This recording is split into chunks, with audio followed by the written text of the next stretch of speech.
Hello and good afternoon. Thank you for joining us on UBC Television. My name is Wadulo Mark Arnold, your news anchor for this afternoon, and this is the weekly Roundup Bulletin, the bulletin that puts together those headline stories from the week. And without further ado, this is the news. Now, President Yoweri Kaguta Museveni this week appealed to Kyambogo University administration to emphasize science-based education for national development. He was addressing Kyambogo University's 17th graduation ceremony, where over 9,000 graduates received degrees and certificates in different fields. These are the details. Entrusted to me, I confer upon all those persons whose names have been read the degree of Bachelor of Business Studies with Education of Kyambogo University. Kyambogo University has awarded degrees in different fields of education during the 17th graduation ceremony. At least 9,530, of whom 4,447 are female and 547 males, will graduate in different fields during the three-day graduation ceremony. President Museveni, also the chief guest, urged Kyambogo University administration to ensure science-based education takes the lead and appeal to the graduates to prepare for their next phase of life. I would like you the managers, the University Council, the Senate, not to lose sight of that original demarcation of boundaries. But the original demarcation, teaching and technical and technological skills. The Minister for Education and Sports, Kenneth Museveni, challenged all institutions of higher learning to institute coherent internal quality assurance mechanisms and develop quality programs that meet employers' expectations. Given the role universities play in human capital development, I call upon all our higher education institutions to develop quality academic programs that meet the expectations of our graduates. Perhaps most importantly of all, develop programs that support national socio-economic transformation aspirations of our young country. The Chancellor, Professor John Mukasa Sebufu, said COVID-19 disrupted the education system, although the university is elevated to ICT and has adopted open distance education e-learning model to teach its programs. And through technological advances, it is critically important that you keep upgrading yourselves through the acquisition of new knowledge and skills. Otherwise, you will become obsolete before you even start working. The Vice Chancellor, Eli Katungunga Rwakishaya, appealed to parents to provide their children with data and electronic equipment for smooth online learning.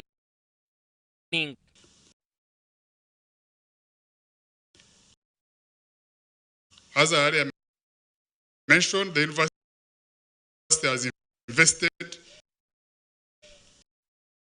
in the installation of the necessary technologies to facilitate the implementation of Wadulo. The investment includes setting up more computer labs, as well as increasing internet hotspots around the campus. I therefore call upon all parents and guardians to provide data for internet and gadgets like smartphones, basic laptops, and iPads to enable the students access online materials. The overall best performing students were Ruma Henry, who scored a CGPA of 4.9, followed by Nabasinga Joan Mirembe. And those that emerged best in their respective colleges were awarded by the Institute of Internal Auditors, Uganda. To me by two organizations, that is ACCA. It is the Association of Chartered Certified Accountants. It is based in UK. Then I've also been honored by the Institute of Internal Auditors of Uganda. Upon my recognition for trying to recognize my hard work. And finance, yes, I have been one of the best students. That's why I have been awarded with this kind of gift. It's from the Internal Auditors of Uganda, I was the overall female best in my faculty as well as my course. We were to also recognize some of the best performing students, those who got first-class degrees. And why we do that is to encourage students, one, to act with excellence when they're released to the field, and then two, to act with integrity. But also, most importantly, to encourage them to join the profession of internal auditors. Chambogo University today graduates different students from different fields of education on its 17th graduation ceremony, which has been held virtually. The mantle now lies on the shoulders of those who have graduated to look for jobs as they enter their next sphere of life. Sadam Mubale, UBC News, Kampala. You're welcome. Now, early this week, Archbishop of the Orthodox Church in Uganda Metropolitan Jonah Luanga was laid to rest with a state respect over 3-gun salute at the Orthodox head offices at Namuona, a Kampala suburb. Political supremacy dominated the burial ceremony as politicians from different political turnovers hijacked the service meant to accord a decent send-off to the man of God, making blame games over to the other. Now, President Yoweri Kaguta Museveni was represented by the Vice President, Jessica Alupo, who says that Rwanga was a wise man who guided on governance and human rights issues. These are the details. The burial of Metropolitan Luanga started with prayers at around 10 a.m.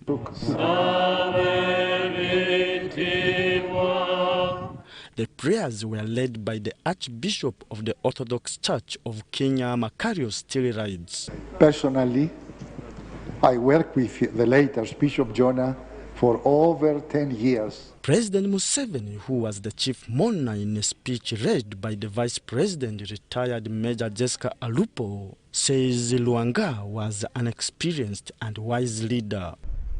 The death of Archbishop Jonah Luanga has robbed the country of an experienced religious leader who displayed in words and actions a high commitment to both the spiritual and social concerns of his congregation.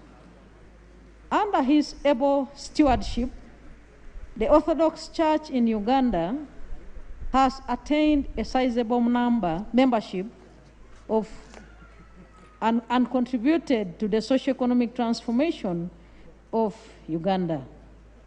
His wise counsel on matters of governance, human rights, and development will be missed.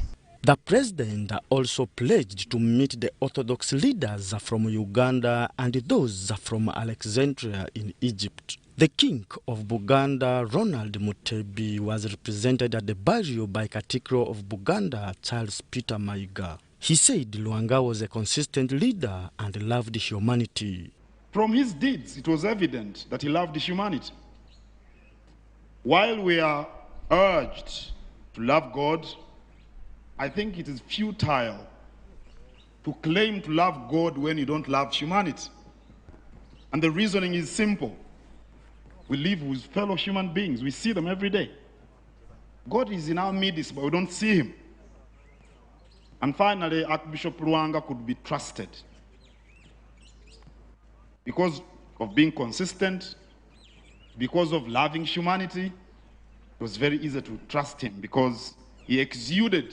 The Minister for ICT, Chris Bariomsi, represented the ruling NRM party and said Luanga's great leadership skills did not only help Orthodox Church, but the entire country.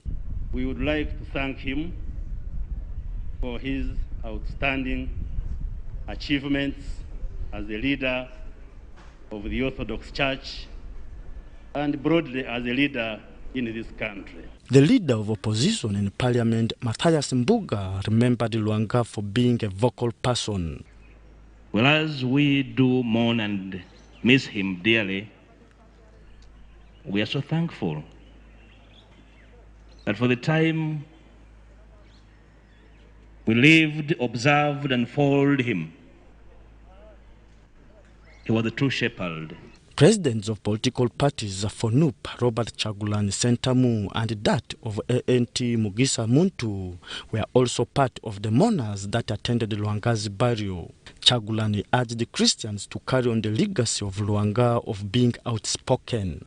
While we were remembering the likes of Bishop Janan Lumo, who was killed for speaking truth to power, it was almost impossible to have such characters, but we are proud in this generation to have lived and touched the hand of people like now the late Archbishop Janan Lwanga.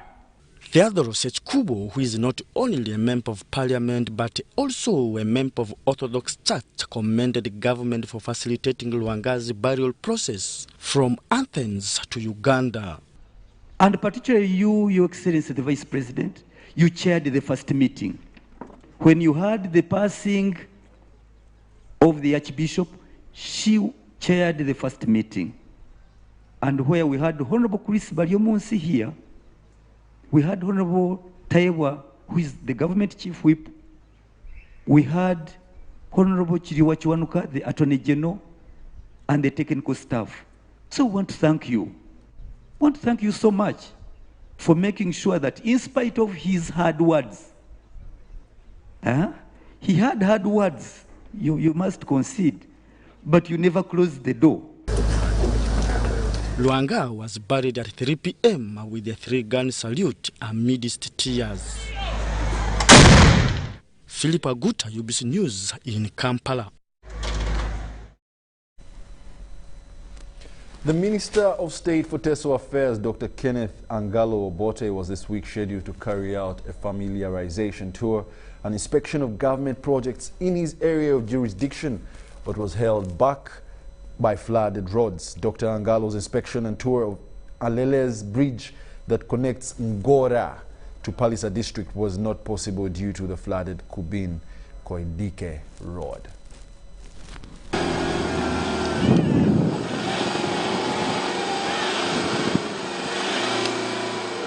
Heavy rains have disrupted the Minister of State for Teso Affairs, Dr. Kenneth Obote's familiarization tour and inspection of government projects in the 13 districts that make up the sub-region.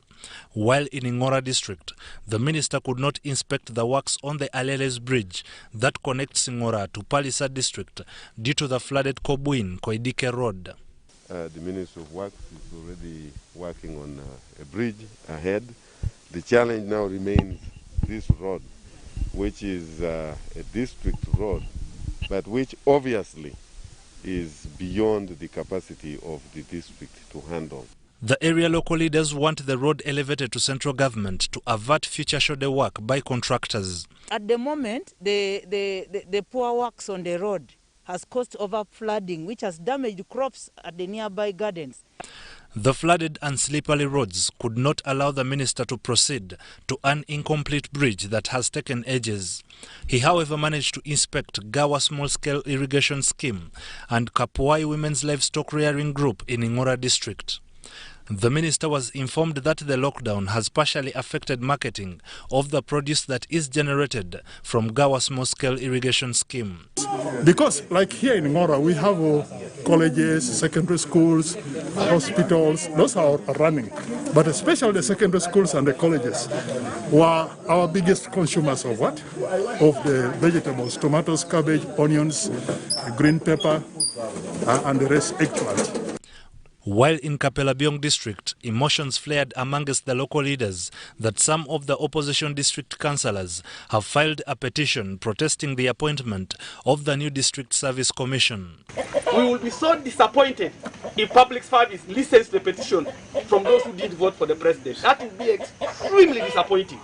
Bickering of the local leaders in Kapelabyong district have come at a time when residents are expecting quality service delivery after voting NRM by 75%. Dr. Obote appealed for calm and mutual respect among leaders and residents as a way of restoring harmony in the district for quality service delivery. The inspection team that also comprised of the area member of parliament later visited a primary school in Kapelabyong Town Council and Kapelabyong Health Center 4, which the leaders want to be upgraded to a district hospital level for better service delivery. Joseph Oko compiled this report. Furthermore, Uganda Investment Authority this week acquired over 2,000 acres of land in West Nile region for investment purposes. The piece of land were secured in the districts of Nebi, Madi, Okolo, and Yumbe. The State Minister for Investment, Evelyn Anita, says that this will steer regional industrialization, job creation, value addition for the local produced raw materials. You already have cities that have grown, yes. Why not bring the development closer and deeper into where now development has not reached very much? And I think that's a good advantage of the industrial park agenda. A policy geared towards setting up at least 25 industrial parks across the country by 2025 was agreed on in 2020. The regional industrial parks, however, require unencumbered chunks of land. It's for this reason, however, that all regions are looking for land on which to set up industrial parks. For example, Uganda Investment Authority managed to secure over 4,000 acres of land in West Nile and northern Uganda. We need to concentrate the jobs here. We need to concentrate skilling here. And I can tell you that Uganda Investment Authority is very much laser focused on making sure that that happens. In West Nile region alone, over 2,000 acres of land were given to the authority by the communities. In northern Uganda, at least 1,500 acres, particularly in Acholi and Lango sub-region, were secured. At least 300 acres of public land were secured in Dam village in Lira City, with 200 acres yet to be approved. It is exciting that we shall be having electricity cheaply, we shall be having good roads. 1,200 acres of land were secured in Aruda Biro village in Dokolo Town Council and a total of 90 acres in Kona Kamdin. The land in Lira East was public land belonging to the local council, while the one in Biro was being used by prisons for agriculture. We are not picking and choosing. Let the community choose the land. We don't mind where it will be, as long as it is not encumbered and not in a swamp. Then we bring the infrastructure and ensure that place is developed and investors come here. The development of industrial parks is going to be spearheaded by the Uganda Investment Authority in partnership with the National Enterprise Corporation. We are looking forward to supporting Uganda Investment Authority with the requisite money that they need to build the 25 industrial parks. The land in question was identified on basis that some was public land and other free of impediments. Nonetheless, local leaders in the region have tasked government to speed up the process to avoid leaving land idle that might cause loggerheads with communities. They also tasked the authority to streamline the criteria of apportionment of land to investors and selection of investors. It also adds confidence in the community that each time government is saying they're coming to do something, they really mean it and they do it on time. Minister for Finance in charge of investment, Evelyn Anita, has promised to push for suitable incentives that will attract and support local investors. Now, with this strategy of encouraging and waking up the people who have money and they're local, and the Ugandans in the diaspora who have money, I can assure you a manufacturing sector of value addition is going to shoot up. It's worth noting, however, that all the land given to the government through Uganda Investment Authority was given at will by communities. Uganda Investment Authority is yet to tour other sites in other regions, including Central Region. Susan Naonga reporting for UBC TV. Now, the Minister of Internal Affairs, General Kahinda Otafire, this week asked the locals in Masaka to cooperate with security agencies in order to defeat the insecurity in the area. The minister, who is also blaming politicians in the surge of criminality in Greater Masaka, says that the situation will soon be normalized. However, General Otafire, who was addressing the Committee of Defense and Internal Affairs in Parliament, also explained the disparities in the salaries of staff of Uganda police forces. The team from Internal Affairs and sector agencies, led by Minister General Kahinda Otafire, engaged with the Parliamentary Committee on Defense and Internal Affairs to address urgent concerns by the members of Parliament. Among the queries by the legislators was an update on the recent spate of crimes in Greater Masaka, which claimed nearly 26 lives of people, leaving several with injuries. But specifically for Masaka, I want to assure the committee and Madam Chairperson that the situation is under control. We are working with all the leaders. General Otafire, who was forced to raise his tone, puts the blame on politicians hailing from Greater Masaka, who he claims have failed to aid in investigations by engaging the local community in Masaka. They disturbed our arrangement. They went there, they said they were better than us. They convinced the population. They said they were better than us. The population believed in them, voted for them. Now there is a problem, they've run away. What in Uganda, for those who speak Uganda, they say, I'm going to put it in English. Those in Uganda it says, it means the owner of the dead person is the one who touches the most thinking part. The politicians you are talking about, it's true, they defeated NRM in Masaka. But is your mandate, the budget here, money is given to you. I'm a strong member of the NRM, and I'm here on NRM ticket. But I want to convince myself and other members that the minister's submission is very negative, and it is casting us in a bad image. The Internal Affairs Minister later calmed down, politely asking the locals in Masaka to collaborate with security to further investigate the alleged Bijambia killers. Remember, my submission is not negative. I have fought as an insurgent. I have fought war against the government. I know what I did. It's true or untrue? Yes, I've done it before, so I know how paramount local support is. It was paramount in my case. You, the local leaders of Masaka, have to participate with security forces in order for us to overcome this problem. Concerns over allegations of police staff, especially scientists, being poorly remunerated surfaced in the meeting, but General Otafire decried low funding gaps in the Uganda police force. Apparently, there is a need for a living wage for everybody. There is a need for a living wage for everybody. That would be the ideal.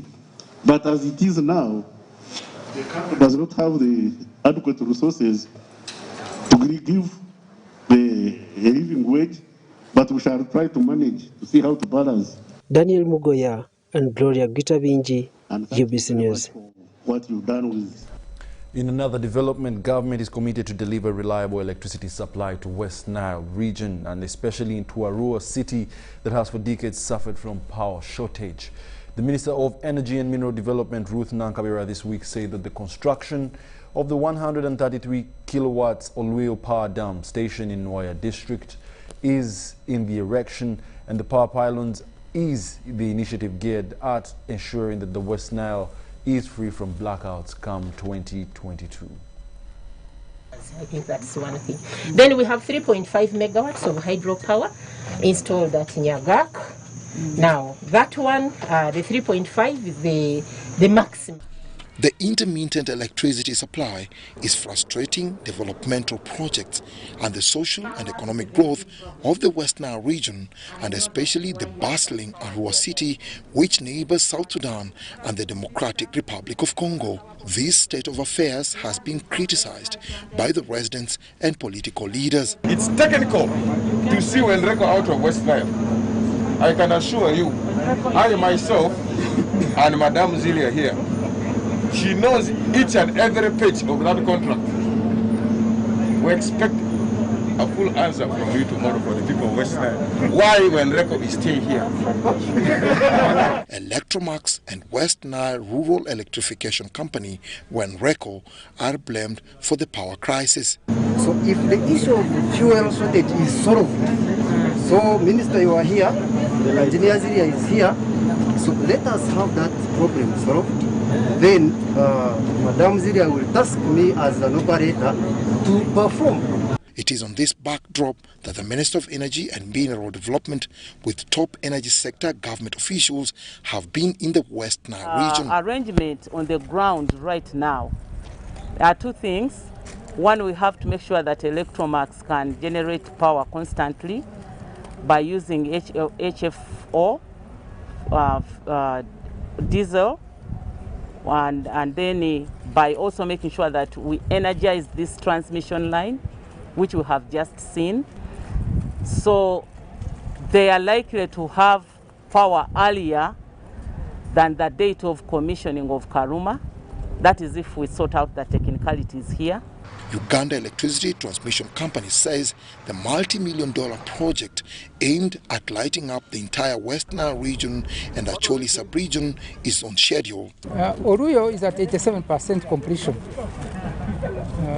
as you heard from the project manager. And this, that substation will be fully energized and commissioned, because they are now doing some test commissioning, pre-test commissioning, by December this year to be done. Now this entire, what you call, I told you, Oruyo is part of this project, Karuma Interconnection Project. It is about $289 million from here to Karuma, to Oruyo, and also to Lira. So it will cost $289 million. The 33 kV Arua substation is expected to be completed by September 2022. Nyagak hydropower and Electromax thermal power plant will continue to be operational to boost the grid. Dennis Igor for UBC News. Now, globally, it is estimated that 50,000 people die of rabies, with 40% of the victims being children. Addressing journalists at the Uganda Media Center this week, State Minister for Animal Husbandry, Ramirama Bright, said that Uganda's target is to eliminate rabies by the year 2030. If only they knew that these animals can be dangerous, poisonous and deadly, these children would not provoke these dogs. Such provocation could lead to dog bites that can be dangerous to humans, unfortunately including children. No wonder children contribute 40% of cases of deaths caused by rabies across the world. This is the trend that Uganda is trying to change as the country joins the rest of the world to commemorate World Rabies Day. Rabies is a fatal disease, viral disease that affects both humans and animals. The most vulnerable are the children, since they are commonly in touch with dogs and tend to provoke them. Dogs can charge when provoked, and this is evident at this animal shelter, the Uganda Society for Protection of Animals in Imbuya, a suburb of Kampala. It gives safe haven to stray dogs and cats for not only their own safety, but also that of humans, to prevent the spread of rabies. And we're also encouraging the public to be responsible owners of dogs, not to just leave their dogs right around looking for food, and in the process they acquire rabies. According to World Health Organization, at least 50,000 people die of rabies every year. 99% of these are caused by dog bites, a statistic which Uganda has unfortunately been contributing to over the years. We used to spend quite a lot, but because of our continuous awareness and campaign and effective participation in hotspot districts, we have reduced the prevalence of rabies in the country. This is the reason why vaccination against rabies is emphasized, with Uganda procuring reasonable doses every year. Annually, we procure between 500,000 doses to 1 million. But this year we procured 700,000 doses of rabies vaccine, and we've already distributed the different districts to carry out free vaccination. As Uganda joins the rest of the world to commemorate World Rabies Day, the public is warned to desist from forfeiting vaccination against this human-animal disease. It is 10 times cheaper to vaccinate dogs and cats than treating rabies-bitten patients.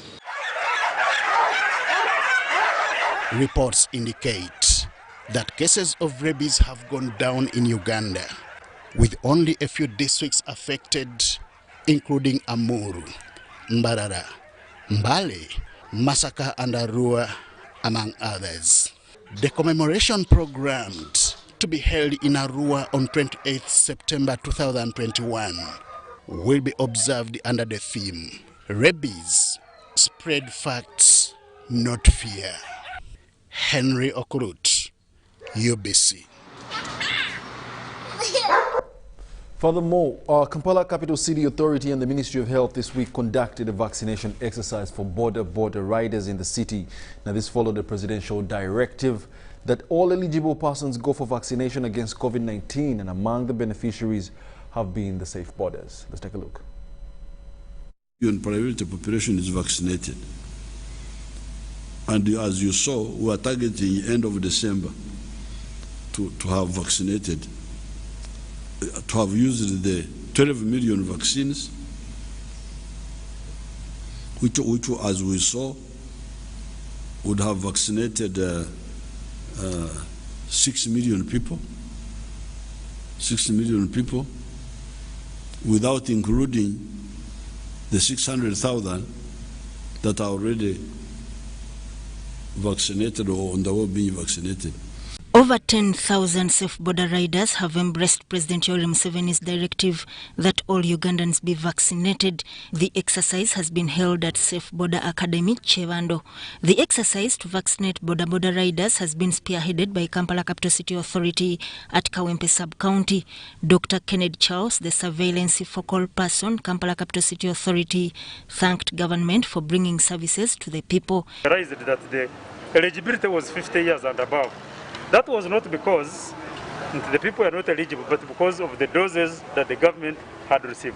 But as I speak now, Uganda as a country, we have received different types of vaccines. We first got AstraZeneca, then followed by Sinovac, which of course we are targeting the teachers, and now we have also received Moderna, and now we are receiving Pfizer, which is starting next week. Now, when we realize that the number of the people who are vaccinated, to ensure what we call herd immunity, to ensure that in the country people have received enough immunity that can protect them against this pandemic. Then after getting also more doses of the vaccine, we have now decided to bring services closer to the people who may not be able to transport themselves to the facilities. He says more emphasis is to be put in Kampala and they are to evaluate the number of people vaccinated weekly. We try to open up what we call outreaches, bringing services closer to the people. And especially when you look at this area where this safe border is, it has a very big population of the people who may not be able to go and camp at the hospital, giving the dynamics on the nature of their duties. So we decided to also, among other places, because in Kawempe division, we have ideally we opened up 20 vaccination sites, outreaches. Ricky Thompson, the director Safe Border, says being on the COVID-19 task force, all safe border riders must be vaccinated against COVID-19. Of course, as Safe Border, we're very interested in making sure that we get all our drivers vaccinated. But we are not closing the door for anybody. Just like I said, we are welcoming the members of the community of Chevando, people who are around here, other borders who are actually not part of the Safe Border, our customers and any other person out there who have not yet accessed vaccines. Because vaccination of the community is much more important. Limiting it to only our drivers is a disservice to the community. We want to open it up, and that's what exactly we have done. Our drivers can come here with their wives, with their families, and as long as you're 18 years and above, KCCA has agreed to offer these vaccines to everyone for free. Beneficiaries thanked KCCA and Ministry of Health for bringing services nearer to the people, thus giving them an opportunity to get vaccinated. Okusinziira ku bantu bebadde boogera nti ebintu bino birimu obulabe naye bwe ntuuse wano mpisiddwa bulungi banyaniriza bulungi nengenda ne baŋŋema akayiso bakankubye siwuliddeemu bulumi era neewuunyiza okulaba nti omusawo aŋambye nti genda mbadde ndowooza kakyalimu nga siwuliramu bulumi n'akamu. Sudat Kaye, Wycliffe Mudach, UBC. The former woman member of parliament, Koboko District, Margaret Baba Diri, is determined to assist her people to lead quality lives despite her inability to see. Now, in her book, The Invisible Hand in My Life, Baba Diri is inspiring the heartbroken persons to rekindle their desire to work for a better life. These are the details. After unsuccessful failing to retain her seat for Koboko District woman member in the 11th Parliament, Margaret Baba Diri has energized her passion to help people of her category. There should be interpreters in the hospital so that they can interpret information to people who are deaf, especially the midwives. Accessibility, all the public buildings, there should be some ramps, there should be some lifts so that a person on wheelchair can be able to go up stairs. And for example, if we take in the parliament, we have ramps, we have lifts, and also with the bell so that a blind person can move from one stair to another. A teacher by profession specialized in biology and chemistry, Baba Diri lost her ability to teach in 1990 when she became blind. Using her life experience of her humble beginning and in national service, the former legislator encourages persons with disabilities never to give up in life. People think when you are disabled or when you are blind, you cannot do anything. But I want to show people that even if you are blind, when you are rehabilitated and you are empowered, you are given the information and the training, you can perform anything like any other sighted person. Together with other partners, her emphasis is to empower youth with different abilities, identify their untapped diverse skills for better usage. Baba Diri, who experienced various challenges in life, including the onset of her blindness, says it is the invisible hand of God that has been instructive, enabling her being ranked among the top performers and most outspoken legislators for the last 25 years. I believe that all what happened to me, it is through the help of God. For example, as I said, when I was young, I was almost dying, but I survived. And some children, when they are young, they may develop, they become retarded. But for me, I remained still bright and intelligent. So that is the invisible hand of God. Makerere University, through the Child Health Development Center, this week signed a 2-year project dubbed Parenting for Responsibility with Lamogi Sub-County in Amuru District to prevent violence against children.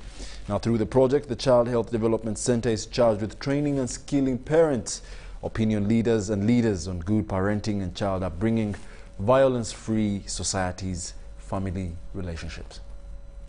Makerere University, through the Child Health Development Center, signed a 2-year project dubbed Parenting for Respectability with Lamogi Sub-County in Amuru District to prevent violence against children. The project under Child Health Development Center is intended to enhance training and skilling of parents, opinion leaders, and leaders on good parenting and child upbringing, violence-free societies, and family relationships. The program director, SOS Children Gulu, Godfrey Otto, says they have currently embarked on training dozens of selected community facilitators on child health care, good parenting, and morals among children. We expect to see a reduction in the number of children who are going out to the street because of inability of the parents to take care of their children. He says the project seeks to curb teenage pregnancies, school dropouts, violence against children, early marriages, and criminal activities such as substance and drug abuse, which is reportedly high in Amuru District. There's a lot of other criminal activities which children are involved, and this one, as a result, it is stemming from the ability of the parents to train their children. The recent survey conducted in Amuru District indicates high cases of teenage pregnancies, child abuse, early marriages, something that is heavily attributed to poor parenting, domestic violence, and poverty, among others. Dr. Godfrey Sui, a lecturer at Makerere University Child Health and Development Center, says the project targets more than 1,000 families in Lamoji sub-county. People are going to train other parents. They are going to implement parenting for respectability. He says they have so far equipped more than 56 community facilitators of all genders in positive ways of child upbringing, denouncing violence, and positive family lifestyle. According to statistics from police in Aswa region, it indicates that at least 1,253 cases of violence against children were registered in Acholi sub-region in the past 6 months. Arua district leaders this week called upon government of Uganda to consider establishing a secondary school for the deaf and other persons with special needs within the region. This follows the increase in the number of persons with hearing impairment who have since failed to join secondary schools after primary due to absence of the supportive structures. This was during the national celebration of the International Deaf Awareness Week hosted in Arua City on Friday.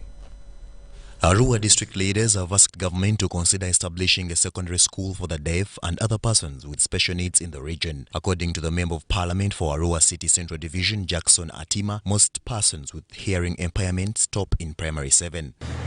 This is a very special interest group that has a lot of potential that needs to be exploited. But the challenge I have to present to the government is the region, that is West Nile, has never been considered to have an institution at the secondary level or higher learning. So I urge the government of Uganda to consider establishing a secondary school for the deaf in the region, especially in Arua City, where the rest of the people within the region will converge and pursue their academic excellence here. Chief Executive Officer of National Union of Disabled Persons of Uganda, Esther Kozira, expressed concern over information gap for people with hearing impairment. Sign language is recognized in the Constitution of Uganda, but enforcement of sign language is still a problem. We still see communities that don't have sign language. We still see institutions that don't prioritize sign language. Some of the televisions have not yet prioritized sign language, especially during the news bulletins and even during public events like this one. So it is our ask that our Honorable Minister in charge of Disability and you, our guest of honor, you really help us to push for this. If we can integrate it in the functional adult literacy programs, if they are still existent, I think that's the way we shall see sign language becoming a right. The Minister of State for Gender, Labour and Social Development in charge of Disability Affairs, Helen Asamo, reiterated that improving education for all categories of the people has been one of the core objectives of the NRM government. But I want to thank the government that it has built some few schools. We have one school for the deaf in Wakiso. We have another school for the deaf in Mbale, which is both for secondary as well as vocational training. Unfortunately, in the north, this side, we don't have a school for the deaf at secondary level. So you can imagine a child who has passed maybe P7 in Arua to be the nearest, to travel up to Wakiso or to travel up to Mbale. And then there are those challenges. So I think, Madam Prime Minister, this was in the pledge of the manifesto of NRM. I think we need to follow it up and ensure that a school is built in the northern to take care of learners with hearing impairment. Right Honorable Prime Minister, in the committee of SDGs, how I wish the people who are assessing see how the programs have benefited people with disabilities generally and also the deaf people specifically. So with that, we know whether we are marching on the right way to the 2030 agenda. The third Deputy Prime Minister, Rukiana Kadama Isanga, who is also a minister without portfolio, said government plans to build and support schools for persons with disabilities, including renovation of vocational rehabilitation centers across Uganda. The government will continue to build and support schools for all our children with disabilities, including the deaf schools. We will introduce the university We introduced the university admissions quota of 65 students every year. Since 1997, over 1,480 students with disabilities have enrolled and graduated in various fields under this affirmative action window, and these include those who are deaf. Recently, government started on renovation of vocational rehabilitation centers. So far, 2 out of 7 have been completed. Government has also finalized the plans to include sign language interpreters among the public service cadre. Government plans to increase the number of sign language interpreters and place them in social service centers, such as health facilities and schools, among others. These are extra affirmative actions over and above the several mainstream development initiatives, such as Myoga, WEP, YLP, and others, where PWDs, including the deaf community, can also benefit. Uganda celebrated the International Deaf Awareness Week under the theme, Celebrating Thriving Deaf Communities We Signed for Human Rights. Jethro Kasaiji, Joseph Odama, UBC News. Yes, and we'll now take a short commercial break and be back with business news. Please stay tuned.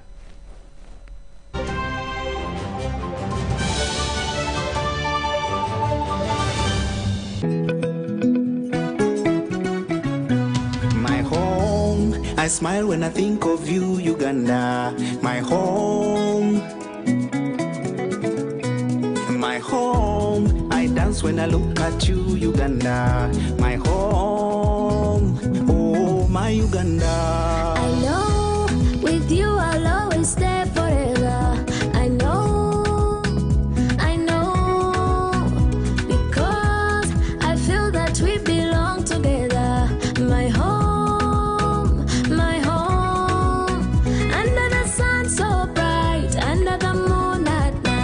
My heart, mommy, oh my Uganda. Hey, mama. At MTN, we look forward to starting another exciting journey together to grow our home, Uganda.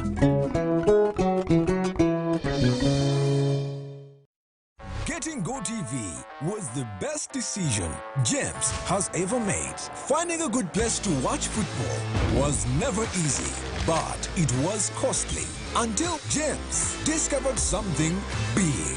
Now he can finally enjoy the benefits of home-grown advantage with a decoder and 1 month of GoTV value. For just 25,000 shillings, enjoy the world's biggest leagues and cap competitions. GoTV Uganda, love it. Switch from AfriCell to Airtel, Uganda's only 100% 4G network, and get 50% data bonus on all bundles purchased using Airtel Money. Visit the nearest Airtel shop with a valid national ID to buy a SIM card today. For business entities, please share an email with business.support@ug.airtel.com. Enjoy the best rates on calls, SMS, data, and Airtel Money across Uganda on your preferred number. 50% data bonus is valid till 15th November 2021. Airtel, the smartphone network. Good morning, Mr. Murisa. My name is Dr. Buramu, the district veterinary officer here. Good to meet you. Doctor, we are facing a big challenge of foot and mouth disease here. Don't worry. I have an important message for you today. Foot and mouth disease is causing a serious impact on your livelihoods, but it can be stopped. You as a farmer has the biggest role to play to ensure your livestock remains healthy. Your animals are your livelihood, and so you need to take every action possible to guard your business, your livelihood, and your family. Animal quarantines fuel poverty, and they will continue if we do not protect our farms from such infections, what we vets call farm biosecurity. The government is doing everything possible to control animal diseases, especially FMD, but needs your help, Mr. Murisa. Healthy animals are more productive and will open better and higher value markets for you nationally, regionally, and for international exports. The foundation for better animal health is to ensure your livestock are fed and watered well. Your animals will grow and not suffer from less disease if you also provide supplementary feeding. You need to feed your livestock on silage, hay, and forage instead of complete free range that exposes them to diseases. Increased production of your livestock will mean better household incomes, well-nourished animals, high productivity, and a health herd. This message is brought to you by... These days, our homes are no longer just the places we live. It's where we attend meetings, go to class, keep each other safe, and entertain ourselves. To do this smoothly, you need a reliable internet connection. Connect your home online with MTN WakaNet Max, a fast and reliable home internet solution to power your streaming, gaming, online classes, work, and CCTV security cameras. The MTN WakaNet Max starter kit comes with a free 4G router, SIM card, and 35 GB bundle with no validity, all at 245,000 Uganda shillings. Visit any MTN service center to sign up. Everywhere you go, MTN.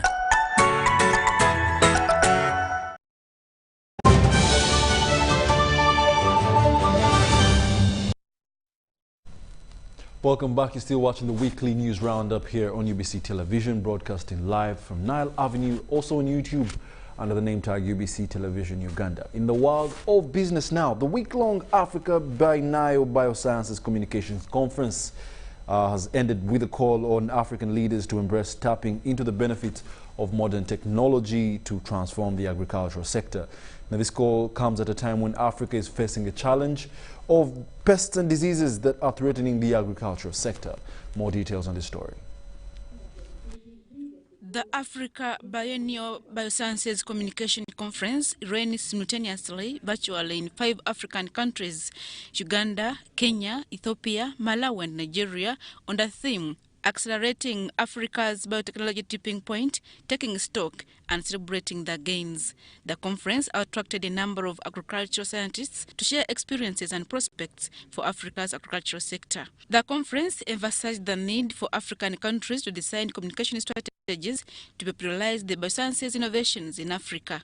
This comes at a time when Uganda's genetically engineered products are still with researchers because of lack of a regulatory framework. Considering population growth and considering the issues of food security, I think we need to tap into this technology as a country, because many other countries have gone ahead of us. They are using it. We are traveling there and we are consuming GMOs. We are putting on GMO cotton materials on our bodies.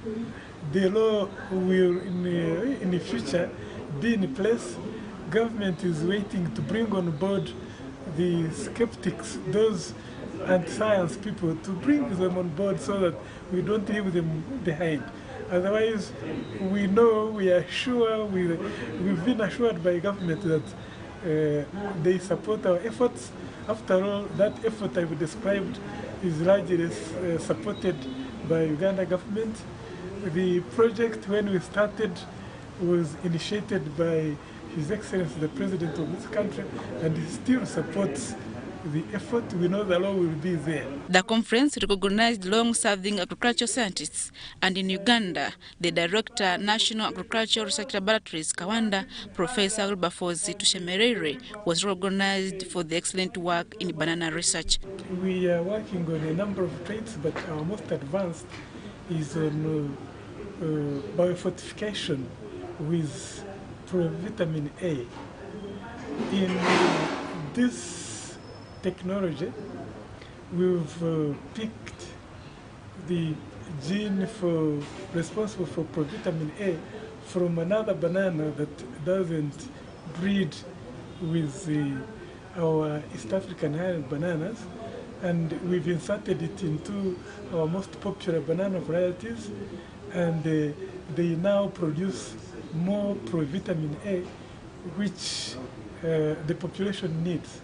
The Africa Biosciences Communication Conference 2021 has come at a time when the number of countries growing biotech crops has increased from 3 in 2018 to 7 in 2020, positioning the continent for increased adoption of agricultural biotechnology. Adiana Kuti, UBC.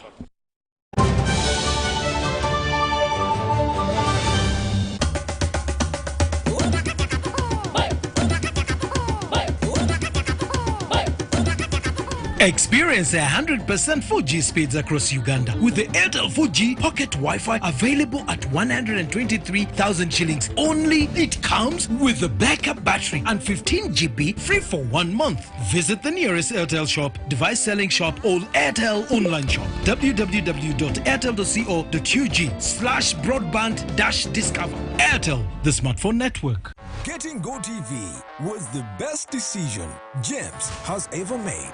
Finding a good place to watch football was never easy, but it was costly until James discovered something big.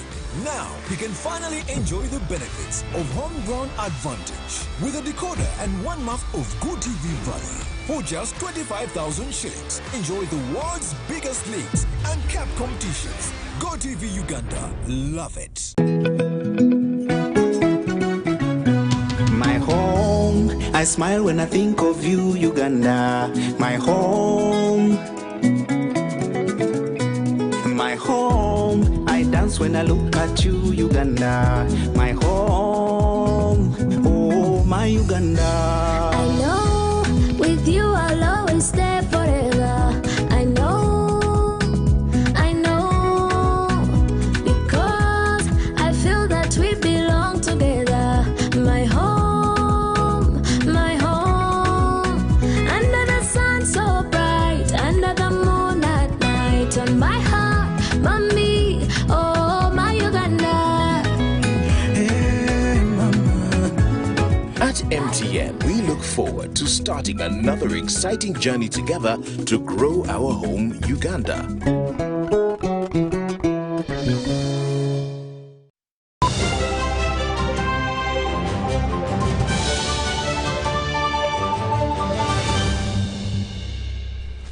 And in the sports roundup, Bull FC were this week boosted by a further 4 players ahead of their Stanbic Uganda Cup against Vipers SC this Sunday.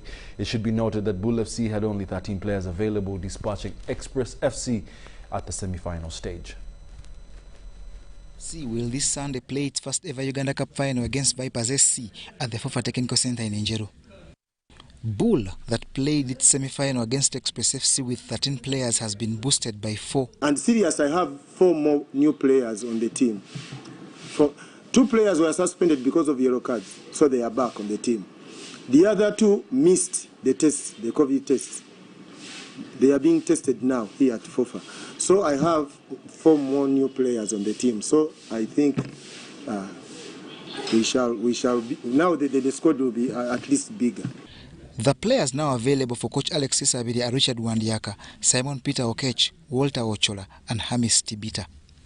In the semi-final, Vipers that will play as the home team in the final edged Police 2-0, while Bull FC ejected Express FC 1-0. This 47th Stanbic Uganda Cup is sponsored in partnership with Plascon Paints and due to COVID-19 started at the round of 32, only for Uganda Premier League and big league clubs. The winner will walk home with 50 million shillings, while second placed bags 20, and the losing finalists each get 12 million shillings, with a cash prize reserved for all teams that entered. John Barnes, Sentamo, reporting.